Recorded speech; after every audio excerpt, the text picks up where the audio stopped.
భారత్ పాకిస్తాన్ మధ్య ఉద్రిక్తతలు మరోసారి ఉధృతమవుతున్నాయి. ఇటీవలి కాలంలో భారత రాజకీయ నాయకులు, ఆర్మీ అధికారులు చేస్తున్న వ్యాఖ్యలపై పాకిస్తాన్ ఆర్మీ ఆందోళన వ్యక్తం చేసింది. రెండు దేశాల మధ్య భవిష్యత్తులో మరోసారి యుద్ధం జరిగితే అది పెను విధ్వంసానికి కారణం కావచ్చని హెచ్చరించింది. ఈ మేరకు శనివారం ఓ ప్రకటన విడుదల చేసింది. తమ మీద మరోసారి దాడి చేసేందుకు భారత్ సాకులు సృష్టించుకుంటోందని పాక్ ఆర్మీ ఆ ప్రకటనలో ఆరోపించింది. పాకిస్తాన్ ఆర్మీని ప్రపంచపటం నుంచి తుడిచేస్తామని సైన్యాధిపతి జనరల్ ఉపేంద్ర ద్వివేది శుక్రవారం హెచ్చరించారు. అలాగే తమ పౌరులను రక్షించుకోవడానికి అవసరమైతే సరిహద్దులను దాటి కూడా యుద్ధం చేస్తామని రక్షణ మంత్రి రాజ్నాథ్ సింగ్ ఇటీవల హెచ్చరించారు.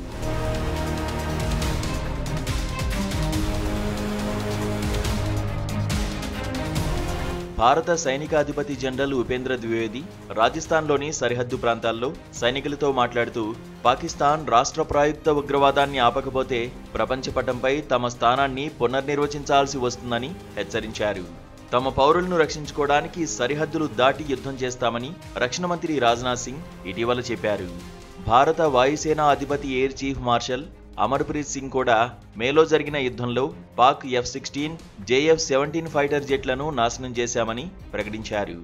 ఈ ప్రకటనలు పాక్ ఆర్మీని రెచ్చగొట్టే విధంగా ఉన్నాయని ఆ హెచ్చరికలపై స్పందిస్తూ ఆ దేశం అభివర్ణించింది. పాక్ ఆర్మీని ప్రపంచపటం నుంచి తప్పిస్తామనే హెచ్చరికపై స్పందిస్తూ అలాంటి పరిస్థితి వస్తే రెండు దేశాలు కనుమరుగవుతాయని హెచ్చరించింది.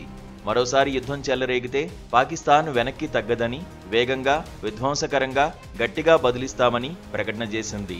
ఎట్టి పరిస్థితుల్లోనూ వెనక్కి తగ్గేది లేదని పాక్ ఆర్మీ పేర్కొంది. భారతదేశ అత్యున్నత భద్రతా యంత్రాంగం నుంచి వస్తున్న యుద్ధోన్మాద, కవ్వింపు ప్రకటనలు ఆందోళనకరమని, అవి దక్షిణాసియాలో శాంతి, సుస్థిరతపై తీవ్ర ప్రభావం చూపిస్తాయని పాక్ ఆర్మీ పేర్కొంది.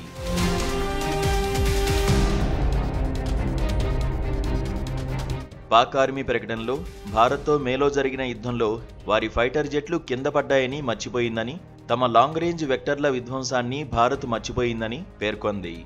పాక్ సైన్యం శత్రు టెరిటరీలోని ప్రతి మూలకు యుద్ధాన్ని తీసుకెళ్లే సామర్థ్యం, సంకల్పం కలిగి ఉన్నాయన్నారు. భూగర్భ రక్షణను కూడా దెబ్బతీస్తామని, భారత టెరిటరీలో అతి దూర ప్రాంతాలను కూడా నాశనం చేస్తామని పాక్ హెచ్చరించింది. ఈ ప్రకటన ఫీల్డ్ మార్షల్ అసీం మునీర్ నేతృత్వంలో వచ్చింది. మునీర్ ఇటీవల ప్రధాని షహబాజ్ షరీఫ్తో కలిసి అమెరికా అధ్యక్షుడు డొనాల్డ్ ట్రంప్తో సమావేశాలు నిర్వహించారు. తర్వాత ఇలాంటి ప్రకటనలు రావడం గమనార్హం. మే 2025 యుద్ధం తర్వాత రెండు దేశాలు ఇప్పటికే ఎక్కువ డిఫెన్స్ బడ్జెట్లు కేటాయించాయి. Bharat AMCA indigenous fighter jet అభివృద్ధికి దూకుతోంది. పాక్, చైనా మద్దతుతో ఆయుధాలు పెంచుకుంటోంది. దక్షిణాసియాలో శాంతి కోసం అమెరికా, ఐక్యరాజ్య సమితి ప్రయత్నాలు చేస్తున్నప్పటికీ ఈ హెచ్చరికలు భవిష్యత్తుపై ఆందోళనలను పెంచుతున్నాయి.